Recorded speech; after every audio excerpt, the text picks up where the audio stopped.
Good morning, everybody. Oh, hang on. I'm being duplicated by a phone. Proceed. Okay. I don't want to call Indira out because I'm too nice of a guy, so. Katie, please take the roll call. Okay. Chairman Emmerich, Here. Armanini. Here. Bernstein, Vote by designation.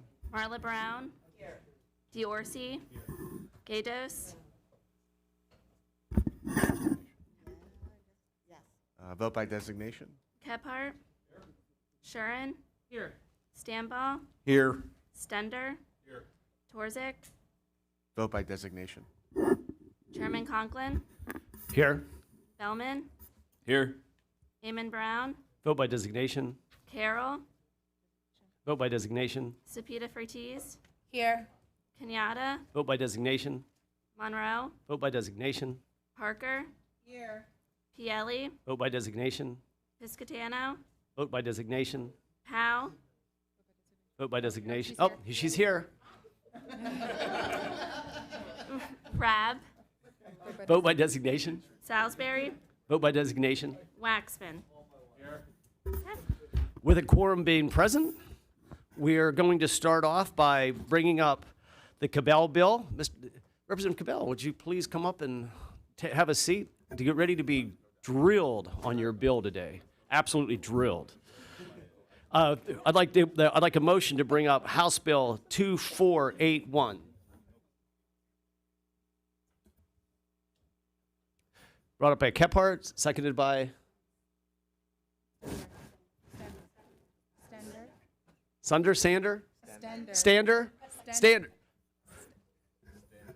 Hang on, wait a minute. Hang on a second. Stender. Oh, Stender. Yeah. Sorry about that, Representative. You may write a letter of disconcern to me and copy all the other chairmen because I messed that up. It's an ongoing thing. With the bill brought up, I have an amendment on the bill. It will be A05956. The Kephart bill. Could we please have an overview of the Kephart bill? I know. As written, the bill provides that the Commonwealth or a municipality cannot restrict an individual to use a digital asset. This adds that a business, as well as clarifying some language in that section.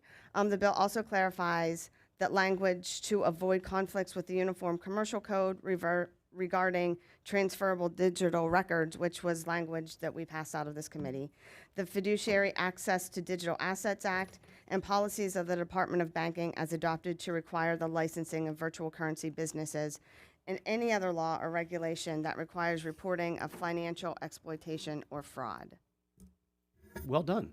May I have a motion? The motion made by Representative Kephart, seconded by Representative Stander, to bring the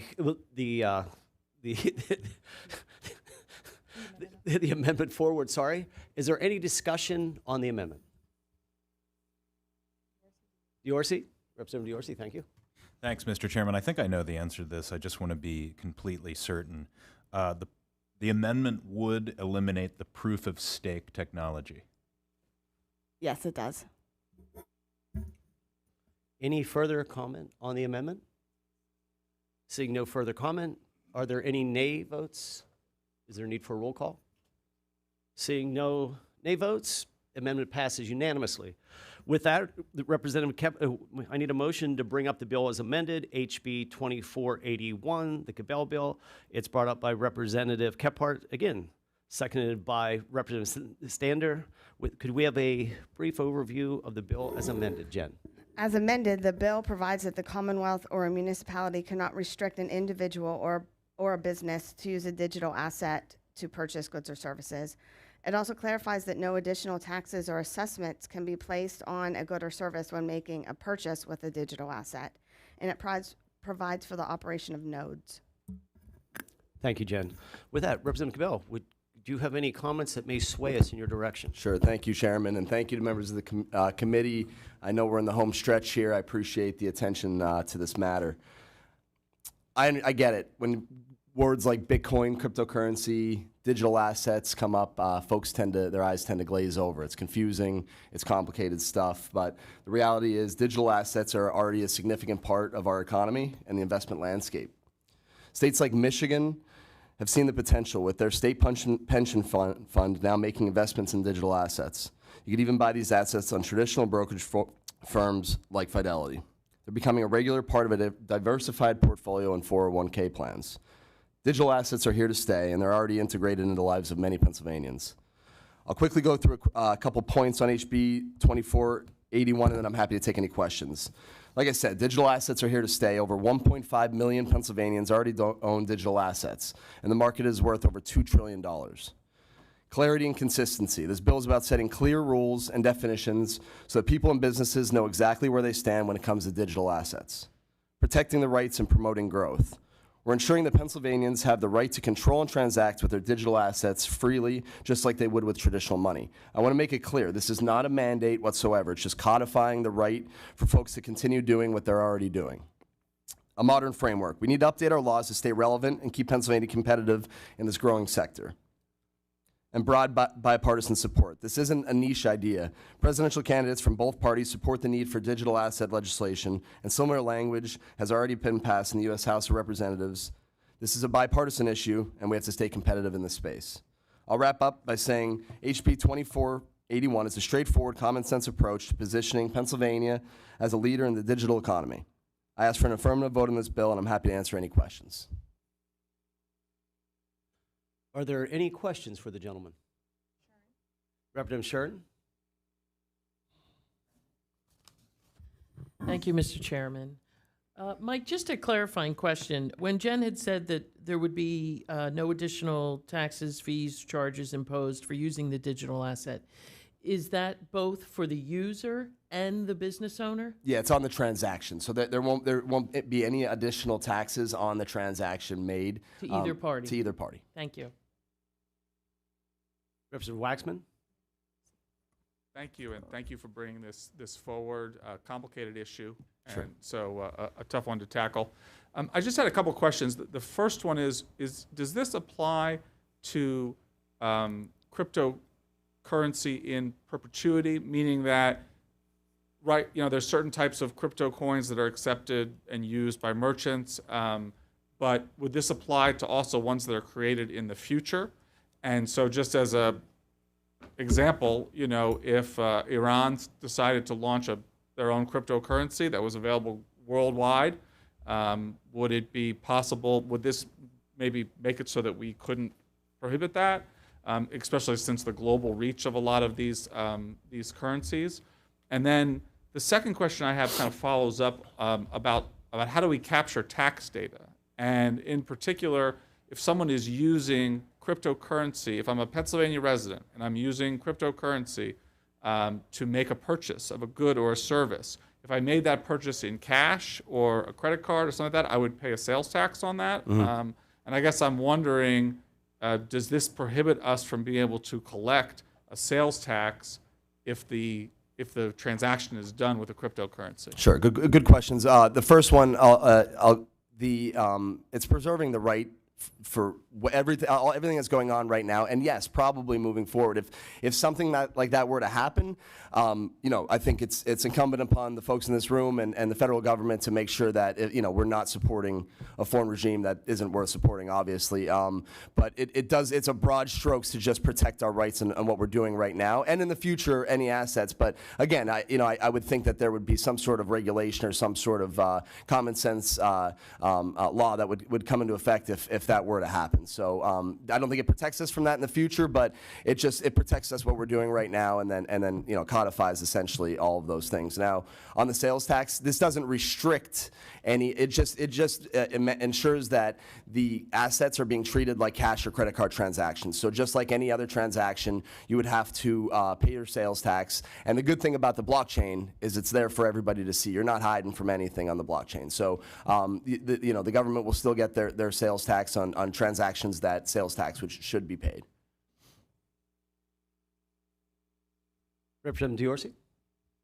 So firstly, thanks, Rep. Cabell, for bringing this bill forward. It's timely. It's a topic that we need to continue the conversation on. Just a fairly major concern that I have that I wanted to pose. So in my limited understanding of this realm, I draw a line between what I would call a digital security that would be compelled by a government Sure. or another entity, and I separate that from Bitcoin, which I view as a private asset. Those are distinct things. Yep. So my question is, what does the bill do to make that distinction between a decentralized asset like Bitcoin and a centralized project like a CBDC? Yeah, that's a good question, Rep.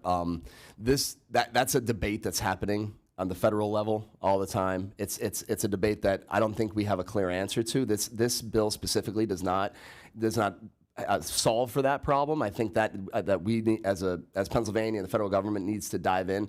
As a supporter of these assets and a supporter in technology generally, I was just talking to Rep. Waxman before the meeting. I think we need more guide rails. We need more regulation on this stuff because we want a clear pathway to these assets being treated like any other asset. It's, like I said, it's a $2 trillion asset, so it doesn't clearly define anything like that. It just essentially allows for and codifies what we're already doing.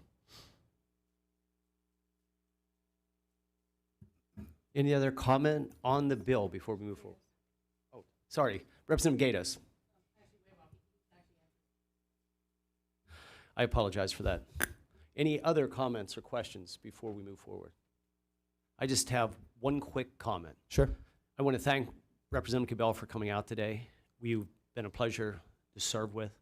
And the reason we're running both these bills today, and many people look at these from perhaps two different angles, but we've done absolutely, at this point, very little about this new currency. Yep.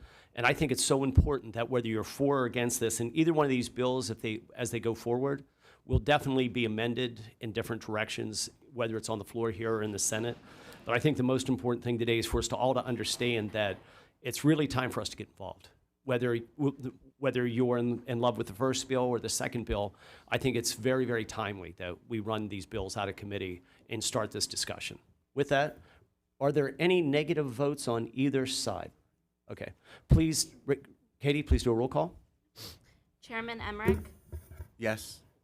Armanini, Bernstein, No by designation. Marla Brown, Diorsi, Gatos, Kephart, Shurin, Stambaugh, No. Stender, Torzik, Yes by designation. Chairman Conklin, Yes. Bellman, Eamon Brown, Yes by designation. Carroll, Yes by designation. Sapita Fertiz, Yes. Kenyatta, Yes by designation. Monroe, Yes by designation. Parker, Yes. Pielli, Yes by designation. Piscatano, Yes by designation. Powell, Yes. Rab, Yes by designation. Salisbury, Yes by designation. Waxman. Yes. Okay. House Bill 2481 passes. Thank you. With that, our next bill up will be the Waxman bill. Since I didn't allow you to do the description beforehand, I got a little carried away. It'll be House Bill 2081.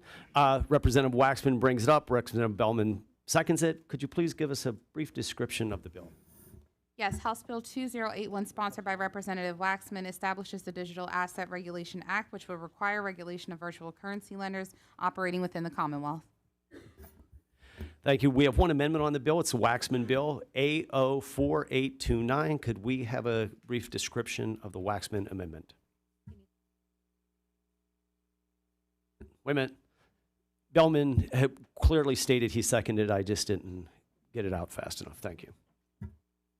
The Waxman amendment would clarify that non-fungible tokens, or NFTs, are not included in the bill. Thank you. Is there any discussion on the amendment? Seeing no discussion, do we need a roll call vote for the amendment? Katie, may we have a roll call? Chairman Emmerich, No. Armanini, Bernstein, No by designation. Marla Brown, Diorsi, Gatos, Kephart, Shurin, No. Stambaugh, No. Stender, Torzik, No by designation. Chairman Conklin. All Democrats will be voting yes. Amendment passes. With that said, may we have a motion to bring up the Waxman Bill, HB 2081, as amended. Representative Waxman brings it up. Representative Bellman seconds it. Is there any discussion on the bill as amended?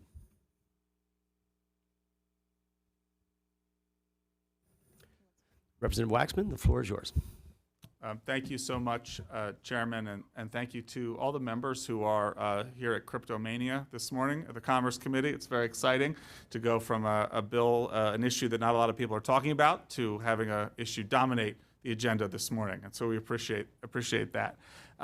Back in 2022, folks were probably aware of the collapse of FTX, which was one of the largest cryptocurrency trading platforms in the world. And as a result of speculation and poor financial management, many customers who were customers of FTX lost their deposits when the firm collapsed. And so for me, as this technology emerges and we see more and more use of cryptocurrency and more advertising, in particular to retail customers to bring them into exchanges and trading, wanting to do something that could prevent consumers from losing funds as they did with this FTX collapse. And what my bill, HB 2081, does, it requires that any cryptocurrency exchanges operating in Pennsylvania, they must do two things. First, they must hold in reserve collateral equal to at least 100% of the value of the digital assets they handle. And this ensures that consumers' assets are protected in case of fraud, default, hacking, technical failure, many of which can impact cryptocurrency companies. In the event of a default, this bill requires that consumers losing access to their accounts or fraud or other technical failure will be there, the money will be there to reimburse the consumer. And then the second piece of this bill is the segregation of funds, which will keep consumer funds and broker funds in separate accounts to avoid consumer money from being used for unsanctioned or unintended purposes. It's very similar to some of the regulations financially that we have for banks and other financial institutions. It's just sort of broadening and giving specific guidance for what should be done with these exchanges.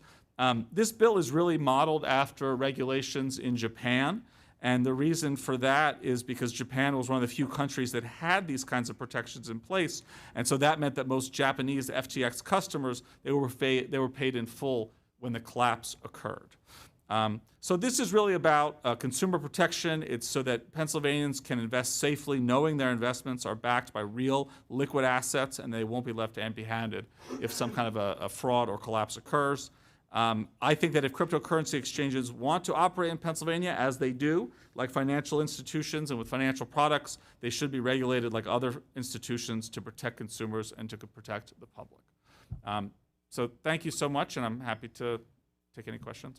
Thank you, Representative Gates. I'd like to, Representative Carroll has arrived, and with that, Representative Gatos has a question. Yes, thank you, Mr. Chair. Did you personally experience a loss, or you and any of your families? I'm just curious. No. My experience with purchasing cryptocurrency is pretty limited. I wanted to see how easy it was at some point to be like, what does it take to, purchase these assets? How hard is it? Like, how much regulation appears to be a part of it? And so I have bought some, but I have not lost. I think I sold it almost right away after I bought it, and so I haven't had any negative impact personally. I of course am very aware of other individuals who have, and so people who have lost funds and have been victims of fraud, not just related to this bill, but other things in this space. So. I mean, I certainly commend you for addressing this big and complicated issue. How will this legislation affect anything that's going on federally? Because I know that there's a lot of federal legislation being addressed to answer it across the states. And my fear with this bill is that when you have different state regulation, it actually makes it more complicated. Mm-hmm. How will this interact with the federal law or federal, setting a national standard? I think it's a great question. I think it's a great question because you're just zeroing in on what the issue kind of is that we don't have comprehensive federal regulations at this point. We have some stuff that is passed in different places, but it hasn't been something that there's been able to be any kind of uniform approach to in DC from a regulatory perspective. I definitely think with this bill, without a doubt, you have the potential of having a patchwork of regulation across states where we may be doing something different from New Jersey or Ohio or one of our bordering states. That's always a concern, right? I think that's a real legitimate thing to want to think about. But we have lots of rules and regulations in our economy that do vary state to state. All of these, I mean, in the last bill, we were talking about the Money Transfer Act, for example. That's, different than in other places in other parts of the country because we do have state-by-state regulations in some of these cases. So, yeah, I would prefer to have a national approach to it because it's really an international system. But we don't have that at this time, and so I think it's important to protect consumers now. And I think that's why we have to act. Thank you. Any other questions or comments before we move forward? Seeing no other questions or comments, all Republicans, my understanding, Chairman Emmerich, will be voting no, and all Democrats will be voting yes. And is that enough to put us over the top, Katie? All right. Thank you. With that, I want to thank everyone for coming. I want to thank Representative Waxman. I want to thank the Representative Cabell, if I can get all that out. With that, may you all have a great time this fall, unless we have to meet again for some other bill that needs run through. Thank you all. Have a great day.